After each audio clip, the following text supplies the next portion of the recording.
"Greetings, my maid." This is the first thing she says, even though she is aware that I am meeting with the intention of proposing marriage.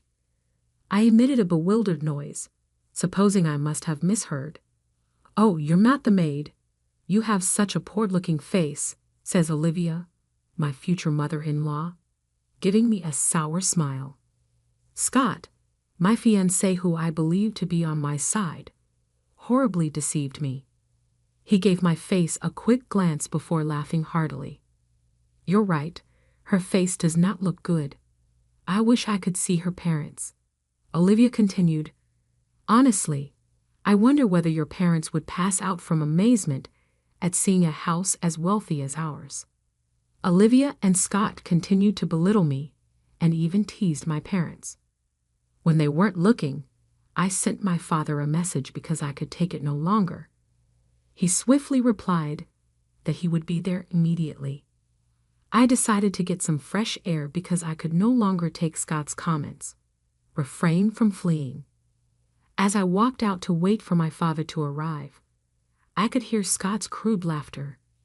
I presented Scott and his mother to my father, Richard, 15 minutes later. Scott said, "This is the father of the slave." His eyes were not smiling, but his speech was composed. "Parent, hold on," Olivia said, recognizing my father and becoming pale in the process. "I'm Kelly, a 31-year-old employee at a small business. I've made it my life's work to blend in. I like wearing blue or black clothing and normally wear just foundation because of this. Because of my height restriction, I wear thick glasses instead of contacts. My low-key demeanor stems from my father's prominent career, which has shaped me since I was a young child. As an actor, my father enjoyed considerable popularity in the past and was frequently encircled by women while strolling around the town. Despite typically playing minor parts, he is nevertheless rather well known and frequently appears on television. My father made middle school difficult. His parents wanted their children to meet him, and classmates would beg for his autograph. I was frequently chastised for turning down all of these requests. They must have thought I was harsh to them, and I even had to deal with jealous students bullying me. I detested the thought of bragging, and I didn't want to bother my loving father. I went to a high school where no one knew me and dressed casually while struggling with these feelings. Fortunately, my last name was common, so I could carry on with my life as usual. I was able to have a carefree student life because men avoided approaching me due to my unassuming appearance. My greatest memories are of spending time with my female friends, having comic book conversations. It was after I started working that I met Scott, my fiancé. Scott was employed by the business that rented the copier machines to my workplace. At first, I didn't say much to him. Every time Scott stopped by to see how the copy machine was doing, we would have a little conversation. When the copy machine broke one day, it drastically altered our relationship. The machine broke down while I was busy getting ready for a meeting the following day, and I became really anxious. I called Scott because I needed it in order to prepare the documents. He arrived swiftly and examined the device. "Is there a way to fix it?" Worried, I asked him. With a smile, he continued, "I'll take care of it. Don't worry." That smile of Scott's made me fall in love. We were able to have the papers ready for the meeting, even though Scott had to arrange for a substitute because the copy machine could not be fixed. I tried to get closer to Scott after falling in love with him. I phoned him frequently after requesting his contact details. After that, I told Scott how I felt, and we began dating. Scott was consistently very thoughtful and helpful. He had never seemed angry to me. I assumed that even after finding out about my father, he would still be nice. I confidently proposed to Scott after we had been dating for 2 months, and he gladly accepted. I was ecstatic back then. One thing, though, concerned me: the way I looked. Even on dates, I had always worn big spectacles and dressed simply. It was a difficult habit to break. The actual me had clear features and resembled my father exactly. I had been rejected by boys for my attractiveness in middle school and had received invitations from other girls because of it. Even though it was difficult, I believed that Scott would understand. I wanted to gradually modify how I looked for the man I loved. Nevertheless, I began to feel uneasy after Scott proposed to me. Scott seemed nice before we were engaged, but lately, he started saying things that upset me. Scott proposed that we visit a bridal fair the other day to select our wedding location. He took me to this opulent location, a stunning guest house fit for an extravagant wedding with more than 200 guests. When I saw that, I was perplexed. I didn't want to stick out because I don't have many schoolmates. It was the little ceremony and small setting that I had hoped for. I didn't bring it up because Scott looked to be enjoying himself, and I didn't want to leave straight away. Scott was really happy when we went to a cafe after it was over. Wasn't the wedding location we saw earlier lovely? I want something even more lavish, he remarked, sipping his coffee. I chose to tell Scott what I wanted since I was nervous. I thought it would be wonderful to have a quiet wedding for just the two of us. I figured kind Scott would get that I don't like to stick out too much. But the real world was much different. Scott gave me a snide look and laughed. You wouldn't belong in a setting like that, you simple girl. Most likely, no outfit will look well on you with your heavy glasses. The comment made by Scott stunned me. I questioned, isn't a wedding about both families? He went added, not having a big wedding would be embarrassing because my family is wealthy. I was unable to speak. The once kind Scott seemed to be a different person, as though he was now gazing down on me. His attitude hurt me a great deal. Even worse, Scott said something that really confused me. You should just keep quiet and do as I say. A plain woman like you should be grateful to get married at all, he added, glancing at me gravely. I was astonished and even intimidated by his nasty statements. Scott then grinned and added, I'll make all the decisions, so all you have to do is follow my instructions, okay? I merely gave an uncomfortable smile because I had no idea how to reply. It was too late to act as though becoming engaged to Scott had never happened. I had already announced our engagement to my employer and our parents. I still adore Scott in spite of everything. I wished he would return to his previous kind self before we became engaged. Therefore, even though I was perplexed by Scott's adjustments, I felt compelled to carry on with the engagement. Scott continued to say things that bothered me, and every time he did, my heart grew more wounded. However, I was unable to harbor hatred for him. I was reminded of the nice Scott I used to know. Even in moments when I considered ending things, I persisted in the relationship despite my confusion because I still loved him. Then something happened one day that made me even more perplexed. That was the day Scott and I decided on the location of our wedding. Scott made his selection from the opulent guest house we first saw after seeing a few others. A lavish ceremony really suits me, he remarked, beaming. That's too bad for you, unfortunately. Scott's laughter stung me. To sign the documentation, we proceeded to the guest house. I noticed someone unexpected on the way. Oh, Scott, is that you? She was the one. With a startled expression, Scott questioned, Mom, why are you here? Then he gave us an introduction. Olivia, this is my mother, Kelly. This is my fiancée, Kelly, Mom. Remember how I told you I was getting married? Olivia greeted me with a smile and said, I'm Scott's mother. You seem like a serious woman. Where do you work? You must be working at a big company, right? This was my first time meeting Scott's mother. I nervously told her about my company and that I do clerical work. Olivia made a puzzled face and said, I've never heard of that company.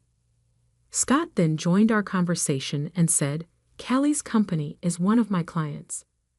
It's a small company with about 20 employees, so it's natural you haven't heard of it. After hearing Scott's explanation, Olivia's face turned grim. I thought since you were Scott's fiancé, you'd be working at a more reputable company. Doesn't that mean your salary is low? Are you planning to make Scott suffer? Olivia's words caught me off guard. I felt embarrassed and quickly said, I'm sorry, my salary isn't very high at my current job.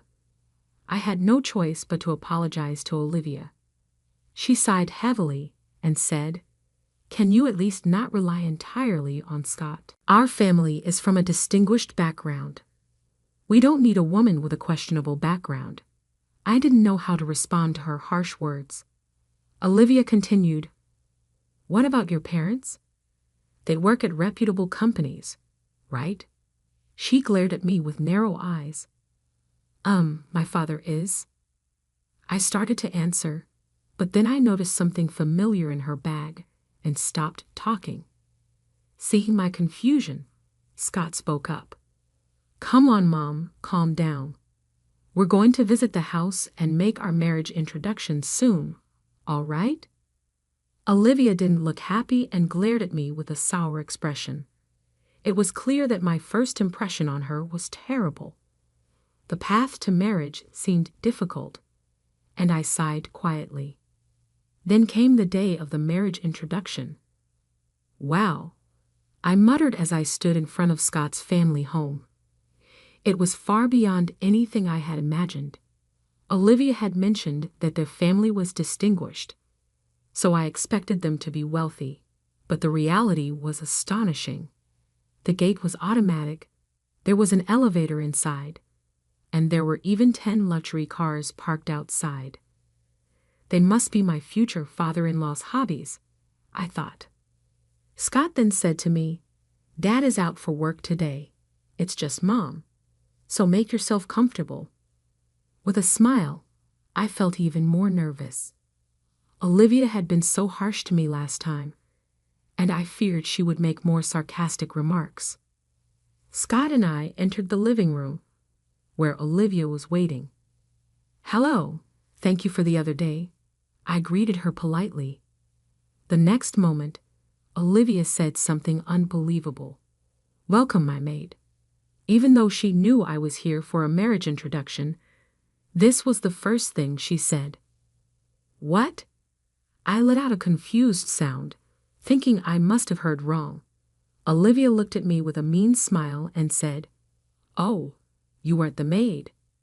You've got such a poor-looking face. I couldn't believe she said something so awful. Then Olivia laughed, clearly enjoying herself, and said, Scott told me it's okay to treat you like a maid. Too bad for you. What do you mean? I asked, feeling pale and hoping it was a bad joke. I wanted to believe it wasn't true, but the fiancé I thought was on my side betrayed me in the worst way. Scott glanced at my face and burst out laughing. You're right. She does have a poor-looking face. I'd love to see her parents. Maybe we could use them as our servants too, he said, laughing crudely. Indeed, Olivia added. Having someone obedient for free is quite nice, but if they come to a rich house like ours, I wonder if Kelly's parents would faint from shock. Olivia and Scott kept looking down on me. Olivia asked with a laugh, By the way, what does your father do? He's not homeless, is he? Scott burst into laughter and replied, Mom, that's not a job. Given how Kelly is, he probably doesn't have a stable job. Ah, this is making my stomach hurt from laughing. Scott and Olivia continued to mock my parents, assuming my family was poorly educated and must have a plain appearance. I gritted my teeth in frustration, unable to bear their rude comments. They even looked down on my parents. I couldn't take it anymore and sent a message to my father while Olivia and Scott weren't looking. "I need you to come now." I wrote and also sent him the address of Scott's family home, which Scott had sent me for today's marriage introduction. I remembered it was my father's day off, so he must be relaxing at home. Luckily, my father replied within a minute saying, "I'm on my way." Feeling relieved, I told Scott and Olivia, "I'm feeling a bit unwell, so I'm going to get some fresh air." I couldn't stand listening to Scott and his remarks any longer. I thought I would wait outside quietly until my father arrived. "Oh, is that so? Well then, Scott, why don't we continue our tea leisurely?" Olivia said, pleased to be alone with Scott. "Kelly, don't you run away," Scott added, his crude laughter echoing as I left.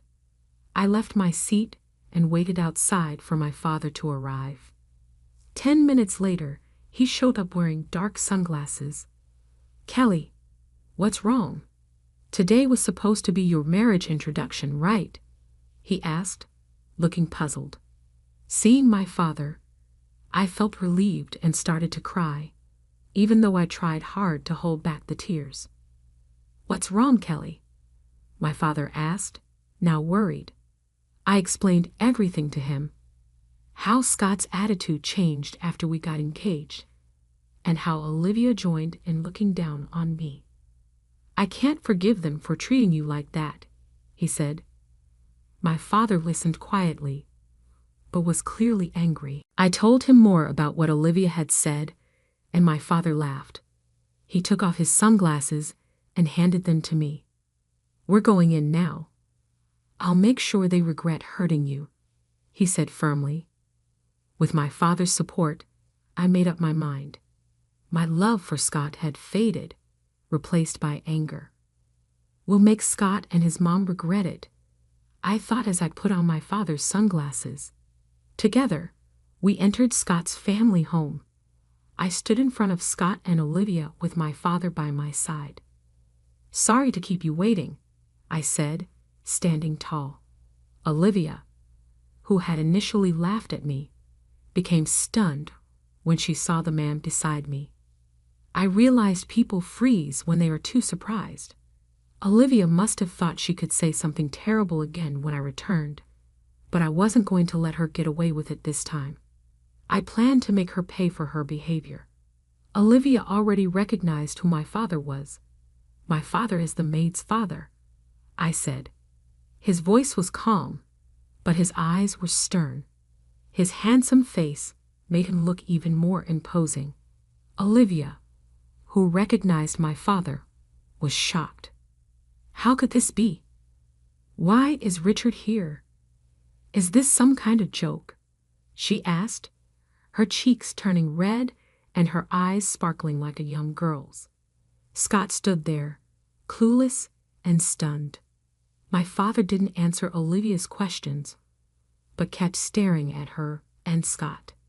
Olivia blushed under his gaze, which was quite embarrassing for a woman of her age. I looked at Olivia with a cold stare. Scott, now regaining his composure, asked in confusion, "Richard? Mom, is he a friend of yours?" Scott probably didn't know about my father. He's quite well known among Olivia's generation, but younger people might not recognize him unless they watch TV dramas. Olivia glared at Scott. "Scott, how rude of you. This man is a famous actor and my first love." Scott looked shocked and confused. Then Olivia turned to my father, smiling and speaking to him. "I'm a big fan of yours, Richard. See? Look at this," she said, pulling out her purse to show my father a keychain that only fan club members can buy. "I've been a fan for over 22 years, she added, expressing her admiration. "Mom." Scott seemed appalled by Olivia's sudden change in behavior. Olivia continued talking to my father, clearly thrilled to see her favorite actor. However, my father's gaze on Olivia was stern. After remaining silent, my father finally spoke up. I am aware that you are one of my fans. Did you, however, attempt to treat Kelly, my beloved daughter, like a maid? Olivia, who had been so animated, turned pale and froze at my father's comments. She began to shake. Dad ignored her and went on. And without even getting to know me, you assumed I was homeless. That's really impolite of you. Olivia became alarmed as my father gave her a stern look. No, I was unaware that you were Kelly's father. It's a pleasure to have you join the family, don't you think? Olivia cried out to Scott in desperation, looking to him for comfort. Yes, of course, Scott answered, obviously giving in to Olivia's pressure. Olivia attempted to defend herself to my father by stating, I would have behaved more politely if I had known. I apologize. My previous remarks were motivated by jealousy. I feared that I would lose my son. I was astounded by Olivia's words. Now that she understood who my father was, she was trying to shift the tone with which she had been seeing me and my father. Kelly is a wonderful woman who resembles Richard, she exclaimed. Observing their exchange, I reasoned that I couldn't allow my father to experience any more distress. I should be the one to bring this up with Olivia. It is my problem. I then broke the news to her. I'm divorcing Scott. You and my dad will never become family. How come? Kelly, please think again. This is my opportunity to grow old with Richard, Olivia stated, becoming nearly emotional. Her weeping face was untrustworthy despite everything she had done to me. Olivia felt she could persuade me, even if I gave her a chilly look. She grinned as she saw my silence and remarked, You want to marry Scott, don't you? I will no longer object to it. It's all right. I'll go above and above for you. Olivia had completely changed from her previous attitude. Now, she was willing to do anything and was yearning to become a member of my father's family. I was mocked by Olivia's abrupt reversal of opinion. I said, No, thank you, quietly. How come? How did you say that? Olivia pretended not to hear me as she tipped her head. I yelled, I absolutely do not want to become family with you, louder this time. Olivia looked surprised at my outburst. You made crude remarks about my job and spoke terribly about my father, I addressed her. That is something I will never be able to forgive. I made my position known. Olivia turned to face my father and grinned as she said, Kelly says this, but Richard, you want your daughter to be happy, right? Olivia realized she couldn't convince me. We have a prosperous family, so she will be content with us. I don't believe that wealth makes people happy. Other people do. My father told Olivia, Kelly values love over money, knowing how I felt. In addition, our family is well off. As an actress, I make a respectable living. Olivia struggled to find words. It was expected. My father is a well-known actor who frequently stars in dramas and never has financial difficulties. Our family is wealthy, therefore there's no reason for me to get married for financial gain. Olivia went mute, unable to think of anything worth arguing. My father went on, You say you're one of my fans, but I hate anyone who treats my beautiful daughter badly. Would you perhaps stop referring to yourself as a fan? My father gave Olivia a frown when he said this. I won't be able to live if Richard hates me, she exclaimed, breaking down in tears. Olivia broke down in tears. Scott, who'd remained quiet up until now, started talking. Kelly, you've shown a lot of bravery. If you call it quits on our engagement, you'll regret it. He laughed. Nobody will want someone like you. Hold on a second, Concerned at my father's response, Olivia attempted to stop him, but Scott persisted. I assumed you would be submissive, so I picked a simple woman like you. After we get married, I'm going to cheat on you with other attractive women. It seemed clear to me that I had made the right choice after hearing Scott discuss such topics. I slowly concluded that all Scott had desired was a woman who would submit to him. He had never loved me. My feelings for Scott had long since soured. As I was thinking this, Scott continued to talk about himself. My dad clenched his jaw, appearing as though he would seize Scott at any second. It felt like my time to strike back. Dad, please wait. I halted my dad. I smiled, making sure my sunglasses stayed on. What's going on? My composed smile took Scott by surprise. Is this still simple? With a flourish, I removed the sunglasses and asked. Scott stared at my face with shock. I had cried when I saw my father and then put on makeup. I usually just wear foundation, but today I was wearing mascara, eyeliner, and eyeshadow. My appearance had changed drastically with just a little eye makeup. Kelly, is that really you? Scott blushed a little bit. It appeared that my cosmetics had me spellbound. Yes, that is me. I've always tried to hide my appearance in order to blend in, but I've made the decision to stop, I remarked. Because of my father's reputation, I had up until now tried to blend in as much as possible, but after being made fun of by Scott and Olivia, I realized it was acceptable to stand out and be myself. I would have been nice to you if you had been like this from the beginning, exclaimed Scott, blushing. We have time to start fresh. Come on, let's re-engage and use your father to introduce me to some stunning actresses. Who would carry on the engagement at this point, particularly with the audacity to request actress introductions? I told Scott exactly where I stood. The relationship is ended. I no longer require someone similar to you. I'll also call off the wedding location. What? Although Scott was in disbelief, I wasn't going to give up lightly. Of course, you will be responsible for paying the wedding venue's cancellation charge. That's only just, I went on. Olivia cried out, bewildered. Wait a minute. It's too much to pay for in full. Scott appeared confused and unable to think of a reply. Why not have Scott's father cover it? My father then said, It shouldn't be an issue with all those fancy automobiles, right?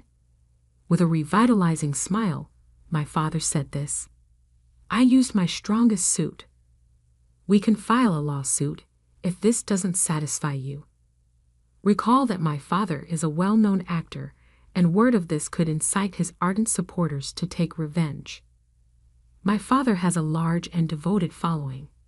After making disparaging remarks about my father, detractors received horrific threats, including letters and prank calls with knives. It even made the headlines because it was that horrible. Olivia paled as she thought back to that experience. Scott, you must cover all the cancellation fees. She hurriedly pleaded with him. We have no idea what could occur. Olivia's worry made Scott realize, at last, how serious the situation was. Are you serious? Deflated, Scott went to his knees. You are not necessary in my life, I continued, disregarding Scott and Olivia, who were looking sad. Dad, let's head home. My father and I departed. Now that their engagement was terminated, Scott was required to cover the whole cost of the wedding venue's cancellation. It turns out that my father had once starred in a commercial for the company that Scott's father is the head of. My father told Scott's father what had transpired because of this link. Scott's father was incensed, not knowing what was going on. He angrily confronted Scott and Olivia, insisting that Scott pay for the entire cost of the postponed wedding. Scott was consequently left with a heavy financial load. Olivia was also impacted by the outcome. Her father, Scott, started the divorce process. Although how they treated us was a problem, it wasn't the main one.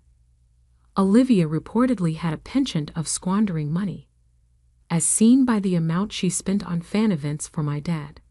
Scott's father, who had already run out of patience with her, provided the funds.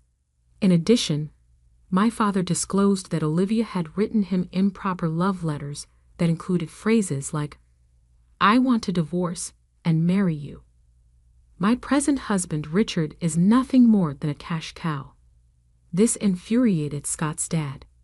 With the assistance of attorneys, the divorce was finalized against Olivia's objections. I'd heard whispers that Olivia was crying all the time and that this wasn't meant to happen. She had also been kicked from of my father's fan club due to her disruptive ways. Most likely, it was inevitable. Olivia lost everything. Therefore, I find it hard to believe that she might ever find happiness. She got what she deserved. Unexpectedly, Scott was taken into custody 8 months later. He was unable to forget me. That day, I removed my sunglasses, and Scott began to regularly appear in front of my house. He contacted me frequently, sobbing on the phone and pleading with me to call off our engagement, even after I quit my work. He would say, "I need you. No one else will do." All he cared about was how I looked. Scott sobbed and clutched his phone, but he was probably just curious about how I looked. My appearance before and after cosmetics had a noticeable difference. I don't need a man who is purely superficial. I gently declined, and then put a stop to his calls. But Scott started acting more ferociously. I visited the police multiple times, and on occasion I even received threats of harm. My father supported my choice to submit a police report, which I did after giving it a lot of thought. Scott was ultimately taken into custody for attempting to break into our home. It appears that Scott lost his employment following his incarceration. All Scott will likely have left is a mountain of debt. He will likely no longer be able to support himself. It's the result of having such a low opinion of people. I've been managing my father's business ever since. Compared to my prior clerical employment, this position is significantly more hard. I meet guests, arrange my father's schedule, go with him to sites, and bargain over pay. I used to primarily work on the computer, talk to a small number of people at the office, and commute between the company and my house. Meeting and chatting with individuals has now become a major aspect of my work. Though it's a significant departure from the past, I really appreciate it. Although managing is a glamorous job, my role involves more than that. I help my father in the background so he can concentrate on his acting career. Because to the erratic work schedule, you must be flexible. Above all, it's a career that allows me to help my father out intimately. I wish to make up for all the anxiety I have brought upon him. I only recently started this job, so there will undoubtedly be many obstacles, but I want to keep going and give it my all in support of my dear father. I am going to keep doing my hardest today.